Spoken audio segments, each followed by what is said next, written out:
बोले बाबा भूतनाथ की जय। हर हर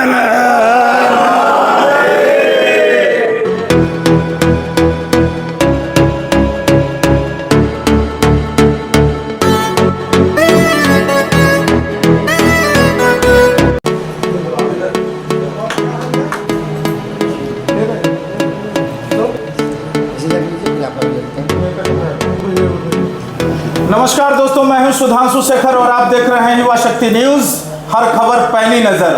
दोस्तों, चुनावी दंगल में जैसा कि आप देख रहे हैं कि पश्चिम बंगाल 2026 का आगाज हो चुका है, शंखनाद हो चुका है और प्रत्येक प्रत्याशी अपने अपनी जीत सुनिश्चित करने के लिए दौड़ लगा रहे हैं, एड़ी चोटी का पसीना बहा रहे हैं। लेकिन हमारे साथ एक ऐसे प्रत्याशी हैं जो विजय के प्रतीक हैं और जिन्होंने 24/7 हमेशा जनता के बीच अपना समय बिताया है। जनता उनको अपने बड़े भाई की तरह मानते हैं, जानते हैं। ऐसे 20 नंबर वार्ड के वो काउंसिलर भी रहे हैं, विजय उपाध्याय।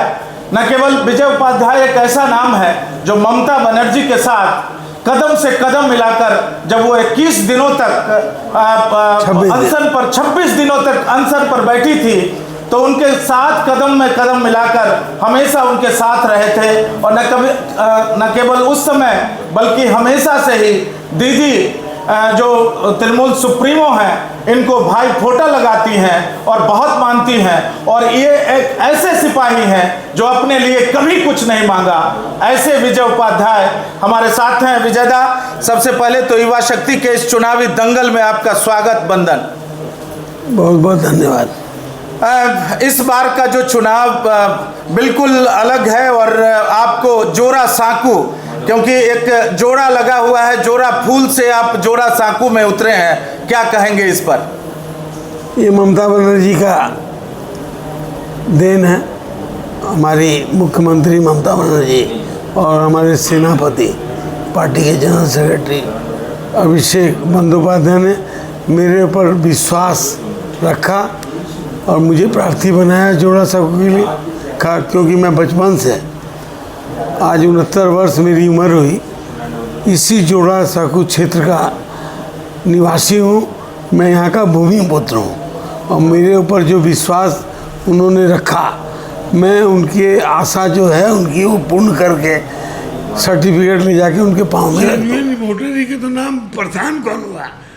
जेनविन, आप ये बताइए, रोंगिया एक मिला, आप पत्रकार, आपने जैसा कहा कि आप भूमि पुत्र हैं और वर्षों से आप एक एक गली मोहल्ले और लोगों को तक जानते हैं, तो ऐसे में क्या चुनौती क्या है? मान लीजिए जो जोरा साकू में क्या चुनौती आप महसूस कर रहे हैं जिसको दूर करने के लिए आप आगे आएंगे? कोई चुनौती है ही नहीं, कोई नहीं है टक्कर में, कोई टक्कर में नहीं है। मेरा प्रतिद्वंदी मैं खुद हूँ। बिल्कुल, ये मेरा ये कहना था कि यहाँ जो समस्याएं हैं, मान लीजिए जोरा साकू की जो समस्याएं, क्योंकि ये एक व्यावसायिक क्षेत्र भी है इसमें जोरा साकू में आपके, तो आप उन चीज़ों को कैसे दूर करने का क्या है आपका खाका? देखिए, इस जोड़ा साकू का प्रत्येक कोना मेरा जाना हुआ है। ईस्टर्न रीजन का सबसे बड़ा व्यवसायिक क्षेत्र, वो चाहे मसाला हो, चाहे वो पोस्ता का खाने पीने का सामान की वस्तुएं हो, चाहे वो फल मंडी हो, जो एशिया में सबसे बड़ी फल मंडी इसी क्षेत्र में है। रविन्द्रनाथ टैगोर जी का जन्म इसी जोड़ा साकू में हुआ और उन्हीं के जन्म स्थान के नाम से जोड़ा साकू विधानसभा का नाम पड़ा। यहाँ पर मुसलमानों की पश्चिम बंगाल में सबसे बड़ी मस्जिद नाखुदा मस्जिद, आपका जो है बड़ी मस्जिद, आपका लोहा का व्यवसाय सबसे बड़ा मानिक तल्ला यहीं पर चलता, बगान यहीं पर। उसके बाद भी यहाँ लेबर क्लास के लोग भी हैं, हिंदी भाषाभाषी भी हैं, मारवाड़ी भी हैं, गुजराती भी हैं, मराठी हैं, उड़िया हैं, विभिन्न उर्दू भाषी हैं, विभिन्न भाषाभाषी लोग एकजुट होके यहाँ पर रह रहे हैं। तो उनकी समस्याएं को लेके जो पिछले विधायक अधूरा छोड़ गए हैं उनको मैं आगे बढ़ाऊंगा। बिल्कुल, जैसा कि आपने कहा कि यहाँ एक बिजनेस हब होने के कारण और सारे हर तबके के लोग यहाँ रहते हैं, तो ऐसे में यहाँ देखा गया है कि चूँकि बड़ा बाज़ार को मैं भी व्यक्तिगत रूप से पहचानता हूँ, तो ऐसे में ये मकान मालिक और टेनेंट के बीच भी एक बहुत बड़ा एक झमेला हमेशा लगा रहता है, जो आप लोग बीच बीच में विधायक नहीं भी थे तो भी आप सुलझाते थे। तो अब तो मान लीजिए चुनाव मैदान में है, तो इस चीज़ को आप कैसे देखते हैं? देखो सुधांशु, कभी भी किसी का अधिकार कोई छीन लेगा और मेरे पास वो आया है तो मैं उसके संग खड़ा हुआ हूँ और खड़ा होकर उसके अधिकार को हमने वापस दिलाया है। तो जब मैं विधायक हो जाऊँगा तो मेरी तो जिम्मेदारी और बढ़ जाएगी, उसको मैं जारी रखूँगा। किसी का अधिकार कोई छीन लेगा वो मेरे रहते मैं किसी भी कीमत में होने नहीं दूंगा। जैसा कि आपने सुना कि अधिकारों की रक्षा के लिए ये हमेशा लड़ते रहे हैं। विजय दा, एक और ये अभी दीदी धरने पर भी बैठ गई थी इसको लेकर, एसआईआर का जो मामला रहा पूरा, और इसके अलावा जो केंद्रीय एजेंसीज वगैरह है उन पर दुरुपयोग का काफ़ी आरोप लगता रहा है। किस नज़र से देखते हैं आप इसको? एसआईआर जी, एसआईआर में सबसे बेसी परेशान इस बड़ा बाजार में अंचल में हिंदी भाषाभाषी वोटर हुए हैं। कोई उस समय उनके बगल में खड़ा नहीं हुआ, कोई पॉलिटिकल पार्टी खड़ी नहीं हुई। छोड़ दो बड़ा बाजार की बात, पूरे भारतवर्ष में महाराष्ट्र चला गया एसआईआर की वजह से, दिल्ली चला गया एसआईआर की वजह से, बिहार में एसआईआर का प्रभाव दिखाई दिया। लेकिन ममता बनर्जी संविधान जो बाबा साहब अम्बेडकर ने बनाया, मौलिक अधिकार वोट देने का, उसका रक्षा एकमात्र करने के लिए ममता बनर्जी खड़ी हुई, पूरे देश को दिखा दिया कि मैं अधिकार के लिए कैसे लड़ती हूँ। सुप्रीम कोर्ट तक जाके लड़ी और देखिए चेंजेज बहुत कुछ इलेक्शन कमीशन को सुप्रीम कोर्ट के आदेश से पीछे हटना पड़ा, और जो भी जेन्युइन वोटर है एक भी वोटर बाद नहीं जाएगा, ये ममता बनर्जी ने तय कर दिया है। और सुप्रीम कोर्ट अभी भी उसके देख रेख में कलकत्ता के हाई कोर्ट के जज के देख रेख में कार्य चल रहा है। अगर यही दिल्ली और महाराष्ट्र में बिहार में होता तो वहाँ ये सरकार नहीं बनती जो बनी है। बिल्कुल। तो आपको क्या लगता है कि जिनके नाम अभी भी कटे हैं, इतने लाखों लोगों के नाम, तो उसमें कोई जेन्युइन वोटर भी है? जेन्युइन वोटर के तो नाम परेशान कौन हुआ? जेन्युइन वोटर आप ये बताइए, रोंगिया एक मिला, आप पत्रकार हैं, आप इलेक्शन कमीशन से पूछिए, तुम लोग जो बोलते रहे कि रोंगिया एक मिला क्या?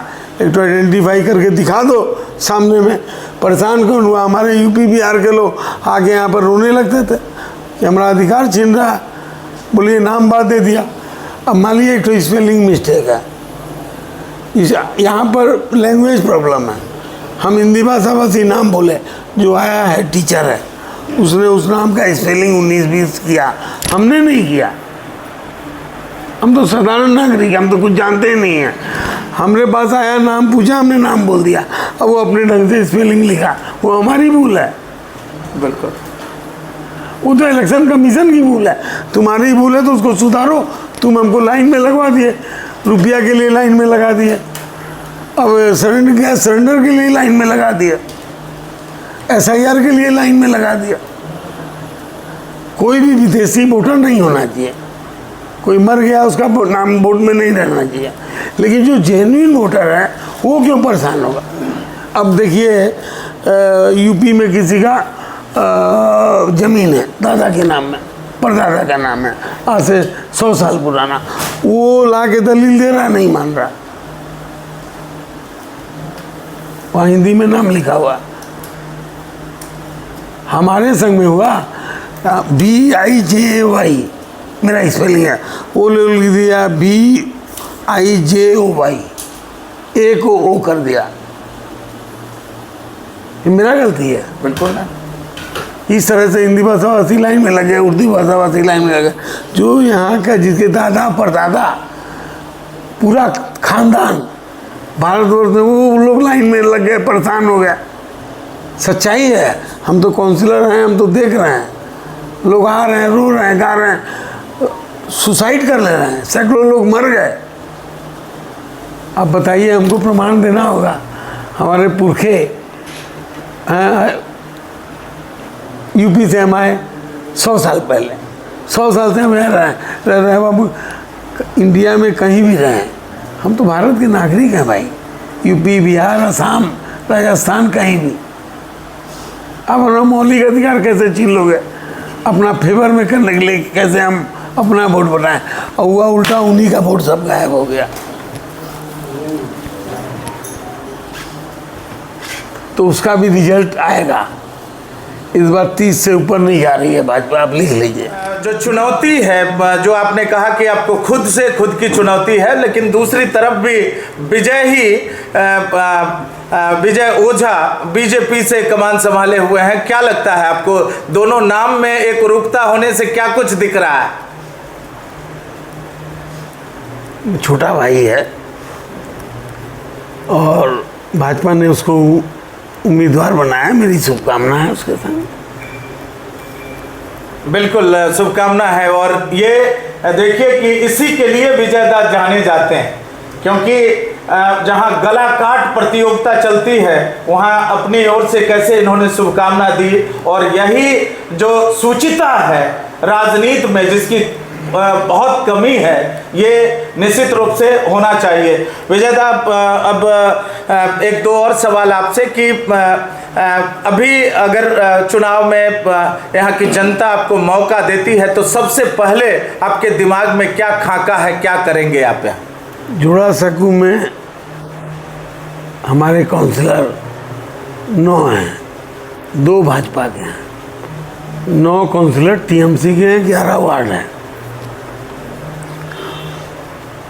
उनके संग में बैठ के बात करके कहाँ क्या डेवलपमेंट का काम करना है समझ के, वार्ड में जितने वर्कर हैं हमारे उनसे समझ के, स्थानीय जो क्लब है, स्थानीय जो बड़े बड़े कहीं कहीं लाइब्रेरी है, कहीं कहीं बड़ा बड़ा स्कूल है, सबों से मिल के बैठ के बात करके समाधान की व्यवस्था करेंगे। ममता बनर्जी को लिखेंगे, डेवलपमेंट का काम होगा। अगर हम ममता बनर्जी को नहीं बताएंगे तो डेवलपमेंट का काम तो पैसा तो ममता बनर्जी देंगी, गवर्नमेंट देगा पैसा। तो हम ये जान लीजिए 20 नंबर वार्ड में 11 साल में हमने क्या काम किया है लोग जानते हैं। बिल्कुल। तो उसी तरह से जोड़ा सकू में भी काम बोलेगा।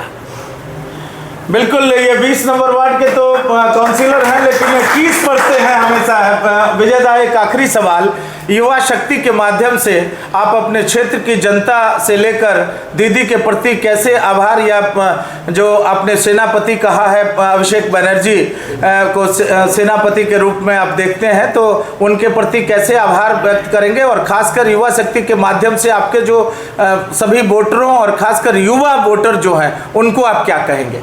देखिए, दल अपने कर्मी को कहाँ किस काम में लगाएगा वो सुप्रीमो ठीक करती हैं। उन्होंने मुझे काम दिया, 20 नंबर वार्ड में भेजा। उस समय वहाँ कौन था काउंसिलर? सुधांशु सील। सुधांशु सील एमपी थे इसी क्षेत्र से जी। एमएलए थे जोड़ा बागान से, एमआईसी थे, बोरो चेयरमैन रहे, और 2010 में सीपीएम ने उनको मेयर का कैंडिडेट घोषित किया था, आपको याद होगा।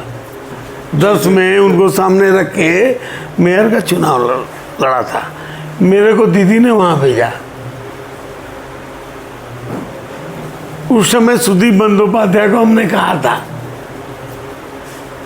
सुदीप दा वो तो बड़ो मापेर लोगेर सामने আমাকে পাঠিয়ে দিলে হারার জন্য। ভাই না না, দিদি বলছে বিজয় জিতবে। ঠিক আছে, দলের নির্দেশ আছে, আমি গেলাম और मैं लगा घूमने। मैं जब घूमने लगा तो आपको याद होगा सुब्रत मुखर्जी यहाँ 3 बार जोड़ाबागान में एमएलए हुए थे, और मेरे गुरु सुब्रत मुखर्जी मेरे गुरु थे। मैंने गुरु को अभी तक रखा है। बिल्कुल। जो पिता जो अपने माँ बाप को नहीं मानेगा वो बेटा बेटा क्या, और जो गुरु को नहीं मानेगा वो कभी सक्सेस हो नहीं सकता। जी। हमने आज नहीं है वो, लेकिन हमने उनके को रखा है। और नॉमिनेशन देने जब जाएंगे इनको नमस्कार प्रणाम करके आशीर्वाद लेके ही जाएंगे। उस समय सुब्रत मुखर्जी ने मुझे जिम्मेदारी दी थी कि जोड़ाबागान का सब काम तुम देखो। वो बड़े माप के नेता थे और उनका काम मैं देखता था। और मैं मारवाड़ी रिलीफ सोसाइटी में दिन भर में 8 घंटा 24 घंटा में रहता था जोड़ाबागान की जनता की सेवा करने के लिए। गरीब आदमी है, दवाई नहीं है, ऑपरेशन का पैसा नहीं है, कोई भी प्रकार की तकलीफ उसको दूर करने का काम करता था। खाली जोड़ाबागान नहीं, अगल बगल के क्षेत्र के भी लोग। फिर मेरे को हम कमेटी में भी गए, लेकिन वो जो काम मैंने उस समय किया था जब जोड़ाबागान में मैं घूमने लगा 20 नंबर वार्ड में, तो लोग बोले आपने मेरे माँ की बड़ी तबीयत खराब थी, मर जाती अगर आप नहीं रहते। मेरे पिताजी का अपने तबीयत खराब हुआ, गया सीट नहीं था, आपने सीट की व्यवस्था करा दी। कोई बोल रहा है मेरा बच्चा 3 साल का था, एकदम सीरियस, उस समय अगर आप दवाई नहीं दिलाते तो ना बचता। मैं खुद आश्चर्यचकित हो गया। मैं तो बरसों पुरानी बात, कम से कम सुब्रत मुखर्जी के गुजरने के बाद जाने के बाद यहाँ 5 एमएलए हुए, 5 या 6 एमएलए। 30 वर्ष पुरानी बात लोग बोलने लगे। और वहाँ 20 वार्ड की जनता ने जो सुधांशु सिंह का जीतने के लिए सब पेपर, आनंद बाजार हो, वर्तमान हो, एबीपी आनंद हो, जीटीवी हो, सब सुधांशु से जीत रहा है। एक ही आज सनमार उसने भी। लेकिन जनता ने हमको 4700 वोट से जिताया। तो मैं जब हमारी सोसाइटी में था तो ये जोड़ा साकू के लोग भी सब आते थे। तो मेरा काम किया हुआ है वो बोलेगा। बिल्कुल, मेरा काम किया हुआ है और बोलेगा। एक और, चूंकि आपने 20 नंबर वार्ड के बारे में काफ़ी फोकस किया, तो भूतनाथ, बाबा भूतनाथ, और आप गंगा आरती में भी शामिल हुए, तो बाबा भूतनाथ का पूरा आशीर्वाद है आप पर। बिल्कुल, बाबा भूतनाथ का आशीर्वाद एकदम है, 101% है। मैं माँ विंध्यवासिनी का भक्त विंध्याचल में लगा था, माँ ने भेज दिया बाबा के दरबार में। ममता बनर्जी के माथा में घुस गए और वहाँ का डेवलपमेंट आप जाके देख लीजिए। बाबा भूतनाथ का दरबार कितना बढ़िया सज गया है।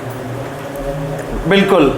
और बनारस की गंगा आरती, ऐतिहासिक गंगा आरती होती है, आप लोगों ने कवर किया, आप लोगों ने देखा है। बिल्कुल। मैं बहुत धार्मिक प्रवृत्ति का भी आदमी हूँ और मुझे गर्व है मैं हिंदू।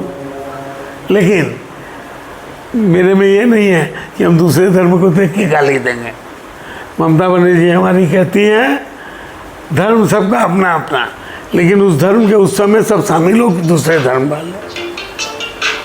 और यहाँ यही पैटर्न पश्चिम बंगाल में, कहीं धर्म का भेदभाव नहीं, सब मिलजुल के रहते हैं। बिल्कुल, ये है जोड़ा साकू के प्रत्याशी विजय उपाध्याय जी, जो तृणमूल कांग्रेस पर अपना भाग्य आजमान रहे हैं। और इनका यही कहना है कि यहाँ सारे धर्मों के लोग आपसी भाईचारे के साथ रहते हैं। इनके पूरे जो इंटरव्यू है उसके लब्बो लबाब को अगर देखें तो ये यही कहना चाहते हैं कि मालिक ने हर इंसान को इंसान बनाया, हमने उसे हिंदू या मुसलमान बनाया, और कुदरत ने बख्शी थी हमें एक ही धरती, हमने कहीं भारत कहीं ईरान बनाया। आज दीजिए इजाजत, दूसरे दिन किसी और शख्सियत से आपको रूबरू कराएंगे। तब तक के लिए नमस्कार।